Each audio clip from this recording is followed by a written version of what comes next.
Привет, дружище! Сегодня мы вместе с тобой и группой школьников отправимся в настоящий средневековый древний город викингов, в котором нет электричества, центрального отопления и всех тех благ, к которым мы так привыкли. Мы посмотрим, как викинги и варяги раньше выясняли отношения. Многие вопросы, как ты видишь, решались не только с помощью мечей и топоров. Узнаем некоторые тонкости производства денег в Средневековье. Увидим своими глазами, как варяги занимались легкой атлетикой, стреляли из лука и метали топоры. И после того, как все погреются у теплого камина, нам поведают об особенностях кузнечного дела и продемонстрируют процесс производства. Будет очень интересно. Историко-культурный этнографический центр Сваргас, он же город Сваргас, находится в Выборгском районе Ленинградской области, в 16 километрах от Выборга и в 150 километрах от Санкт-Петербурга.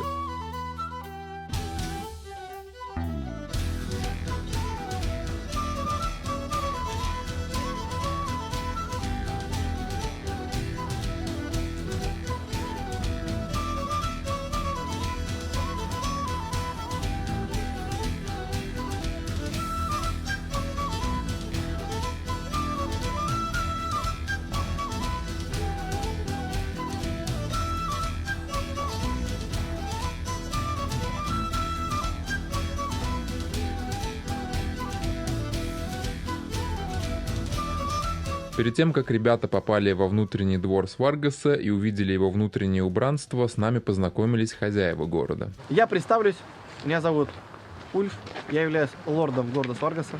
В отсутствие ярла являюсь старшим на данных территориях, но по-вашему это как мэр либо губернатор. Вот. Также хочу познакомить вас еще с остальными жителями нашего города. Лидия Сваргаса Илова, хозяйка Сваргаса, моя жена. Кедрик мастер по коже, зашит любой рот за 30 секунд, гарантия 2 года. Вот, озеро у нас тихое, Донна Ил, 2 метра, поэтому о Сваргасе плохих отзывов нет.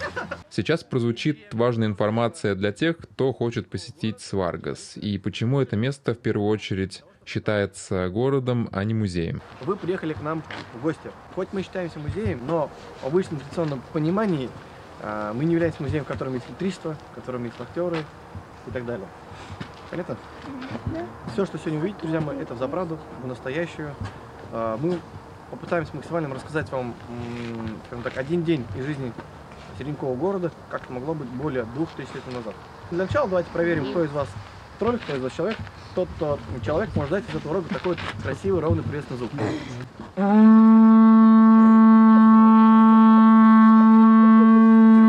Далее Ульф предложил гостям попробовать свои силы и издать такой же ровный протяжный звук с помощью рога. Ну, только не затягивай. Дальше давай своим одноклассникам. Просто дуй, да? Да, просто дуй. До характерного пика, пацаны.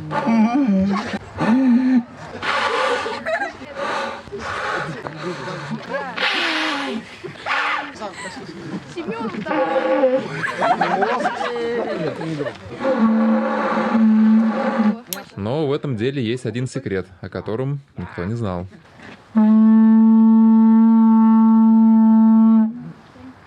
Вот так просто работает этот предмет. Ну что, идем? Да! Да или нет? Да!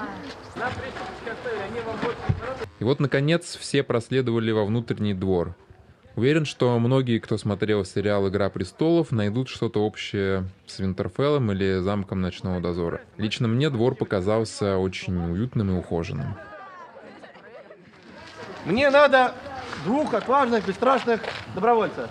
Тот, кто хочет быть моим помощником, сейчас с места, с 2 ног, на счет 3, прыгни вперед, понятно? Приготовились? 1, 2! Трех не было же! Развернулся и нормально. Мне понравилось, что организаторы подошли с юмором к игровому процессу. Школьники, которых я целый день снимал, были также весьма рады выбранному подходу к делу. Парни, как думаете, почему сегодня плохая погода? Нет, потому что мы не приносили жертвоприношения. Надо это делать правильно. Как раз, я смотрю, длинные ноги позволяют сделать бульон хороший мясной. А первое задание 2 добровольцам по пересчету на скорость людей, стоящих в строю, всех еще больше раззадорило и разогрело. Сколько? Для самого одного 20, другого 30. Да, парни, сразу видно, математика это ваш конек. Далее ребята разделили на хирды. Так в эпоху викингов называли боевые дружины, состоящие из опытных воинов. Хирды носили название тотемных животных. Так получилось, что я состою в хирде, который называется росомахи. Росомаха гордый страшный зверь. В дикой природе с ним боится связываться даже медведь. Название вашей команды будет сегодня кратко, емко. Волки, понятно? Ударение на первое слово. С этого момента все последующие действия новоиспеченных викингов будут носить исключительно соревновательный характер. В первом соревновании необходимо было как можно громче и более грозно прокричать боевой клич своего хирда. Поэтому нам нужно выучить наш боевой клич. Наш боевой клич будет все просто, как у капитана очевидности, так и будет росомахи. Да? Поэтому на 3-4 все дружно будем кричать росомахи. Покажем этим словакам, как звучит настоящий боевой клич. Готовы? Собрались? Набрали воздуха? 3-4! Это выглядит очень позорно. Набрали легкий воздуха. Делаем вдох. Наш ответ этим росомахам 3-4. 3-4. Мы их порвем. Выиграли росомахи. Следующим по плану было перетягивание каната, в котором команды должны были продемонстрировать слаженность совместных действий.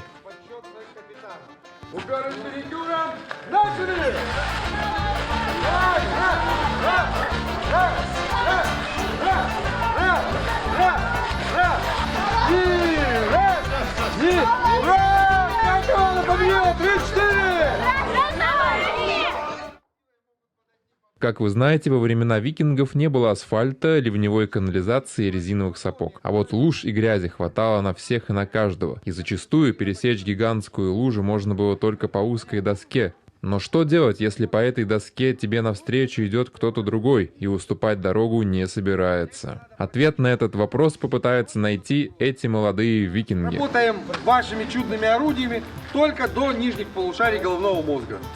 Выше пояса не бьем, по ногам. Любой сход с доски считается проигрышем. Контрольный плевок на ботинок. Все, начали? Можно болеть. 1-0. Собери. Волки идут, готовились. Начали. Есть, 2-0. Смотри, короче, крестик это прыжок, понял? Нолик удар.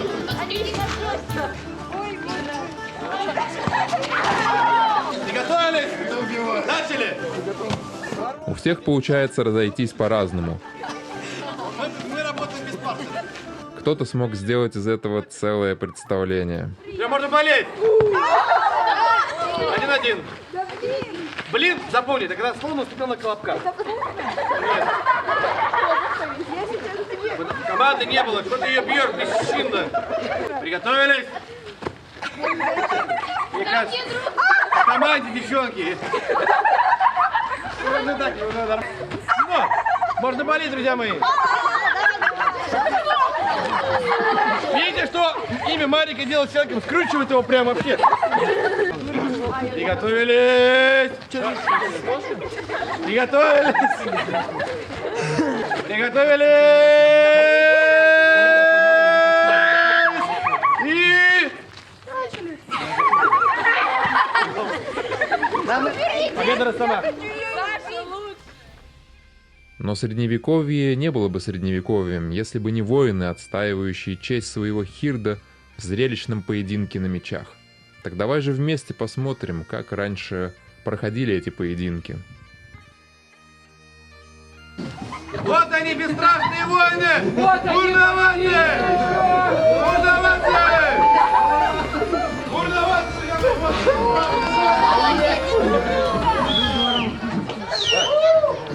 Итак, как мы вам говорили, до полной победы одного из оппонентов все собрались, разобрали помидоры и яйца, которые там в ящике внизу. Пальцы выше гарды не поднимаем, иначе можно остаться без пальца. Удары наносятся только сверху вниз. Вот задача попасть 3 раза противнику по шлему. Опилки не сотрясаются, поэтому они абсолютно не пострадают. Бойцы, приветствуем друг друга! Команды поддерживаем!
Итак, со счетом 3-1 побеждает у нас команда.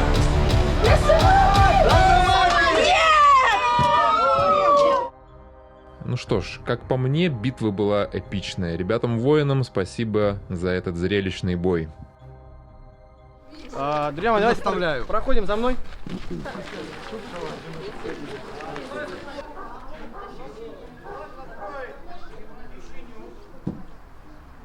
Значит, а мы с вами пришли в помещение, в пространство, да, которое называется Дагдахейм. Вот как раз в руках у меня имеется такая вот болваночка, видно, да?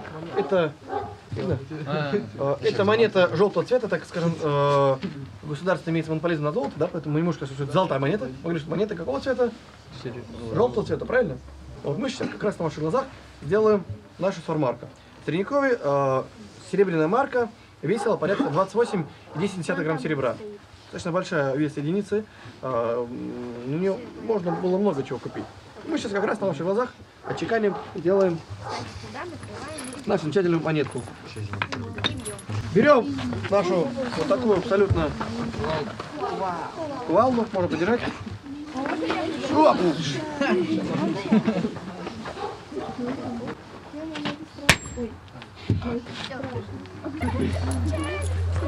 Свежая свармарочка, друзья мои, вот, видите, на ваших глазах, отчеканена с двух сторон.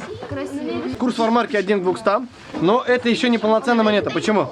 В Средневековье, ну что-то вроде фальшивых монетчиков, да, желали спилить до 10 грамм серебра с монеты. А из 10 монет сколько получалось серебра? 100 грамм серебра. Уже большой вес, правильно? Если у нее край потертый, то видно, что монета уже не имеет тот вес. Соответственно, для этого мы берем вот такую вот кожаную палочку, можно потрогать, видите, что это кожа. Имеется такая вот у нас волшебная коробочка. И характерное движение вперед-назад.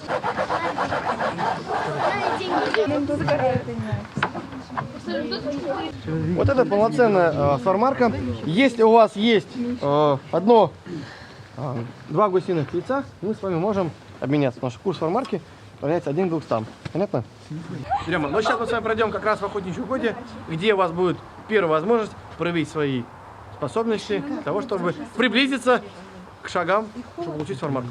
Некоторые викинги так любят стрелять из лука и метать топоры, что на пути к стрельбищу для них не существует препятствий. К счастью, при съемках ни один викинг не пострадал. Внимательно слушаем, что говорит Фёдрик, что показывает Эрлан. Кто стрельнул с лука, переходим на топоры. Кто бросил два топора, переходим на лук. Понятно? Да. Все, друзья мои, приступаем к стрельбам. Вот стрельбе из лука. Дальше молодых воинов ждал краткий мастер-класс по обращению со спортивным средневековым инвентарем. После чего все приступили к стрельбам. Снайпер? Дома тренировалась, наверное? Тоже, наверное, тренируюсь? Отлично!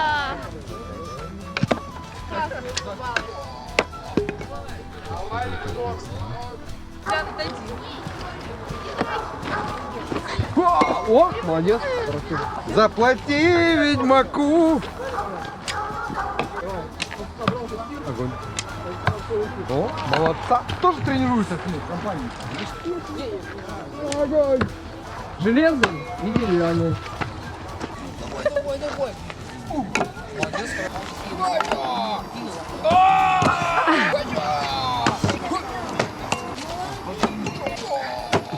Вот. Левая рука прямая, локоть поднимаем выше и тянем. Огонь. Ничего себе.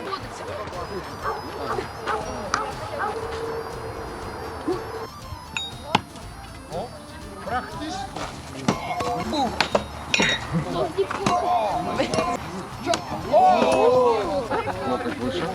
Целимся. Огонь. Я тебе говорю, огонь. А если еще чуть левее? Не торопись, не торопись. Готов? Отпускай. Давай, такой красивый. Блин, поздно отпустил, он у тебя вниз ушел. Давай еще один. Попытка номер 2 металлическим. Подожди, как капитан команды номер 3. Давай еще один попробуем. В карманах прячу. Почти попал, молодец. Во! Отлично.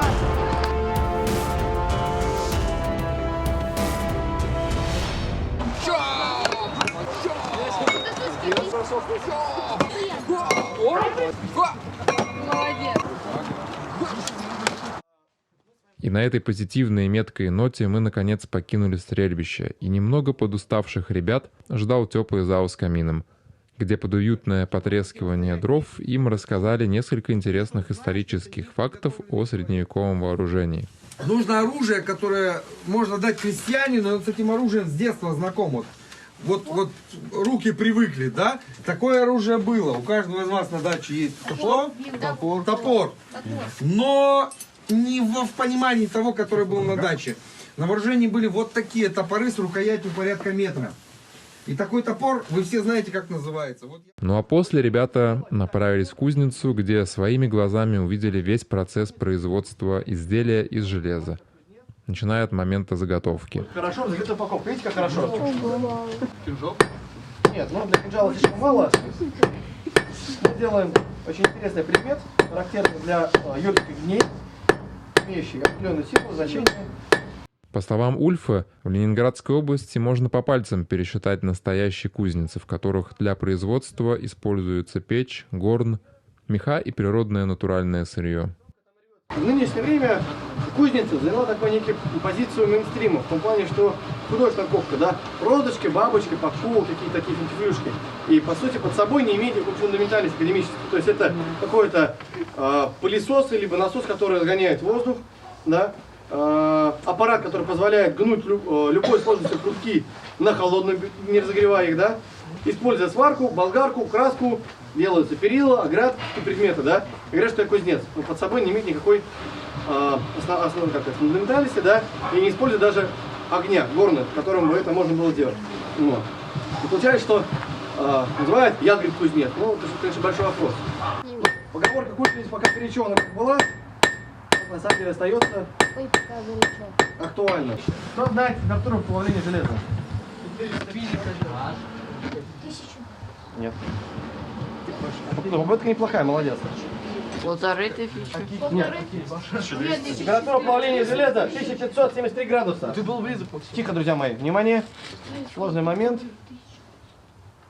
Пока упаковка горячая, мы начинаем. Ну, для вас, это можно сказать, что такое получился ушко, барашек. Для меня, для мастера, это называется валюта. Немаловажный элемент, где брали на данной территории железо.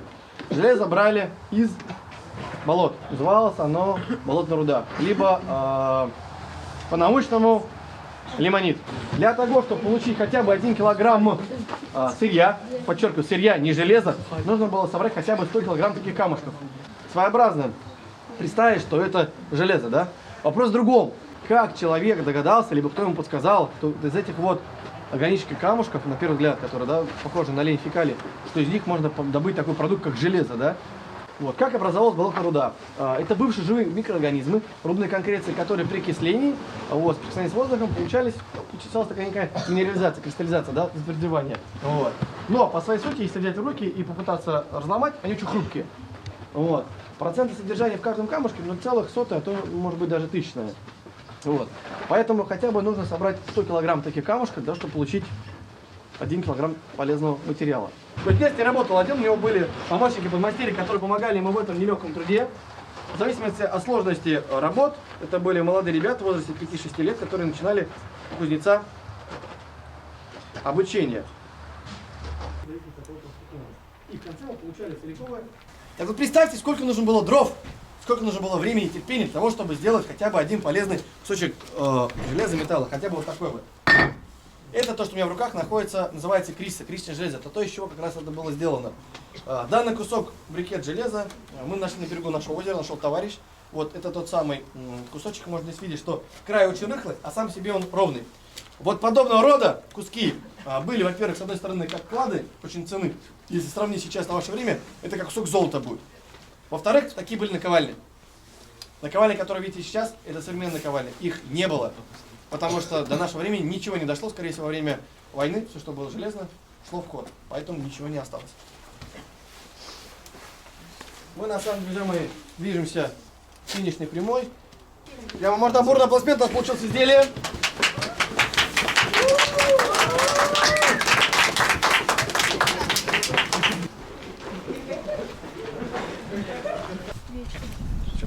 сделали? Мы сделали берег талисман, называется крест троллей, злых духов и так далее.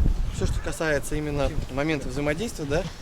Что это такое? Значит, когда наступали дни силы, да, например, как Йоли и так далее, ворота между мирами открывались, и, скажем так, 12 дней, 13 ночей была возможность того, что, скажем так, люди собирались вместе, когда отмечали и так далее. Вот, если сейчас у вас один день 31 на первый, потом вы с ним откисаете и кушаете, да, то в средневековье немножко было по-другому. Вот. Если, скажем так, у вас встретите каменный тролль, у вас будет такой предмет, он сразу от вас однозначно отстанет, да, не будет приставать своими глупыми загадками. Вот. Но если, конечно, у вас не будет такого предмета, он явно попытается вас превратить в камень. Затроллить. Вот. Очень остро, молодец. Вот. Также очень сильно похож данный предмет на руну Одал. Все, что связано дом, семья, очаг, продолжение рода, да, как раз семейное благополучие, ну, в этом отношении. Ну и логическим завершением такого продуктивного, насыщенного дня был ужин при свечах и без камер. Для меня же это был очень необычный опыт. Мне очень понравилось все, что я сегодня увидел и снял на камеру. Рады были сегодня все видеть. Спасибо, что посетили наш замечательный город. В ближайшие 1000 лет мы еще останемся здесь, так что ждем вас в гости.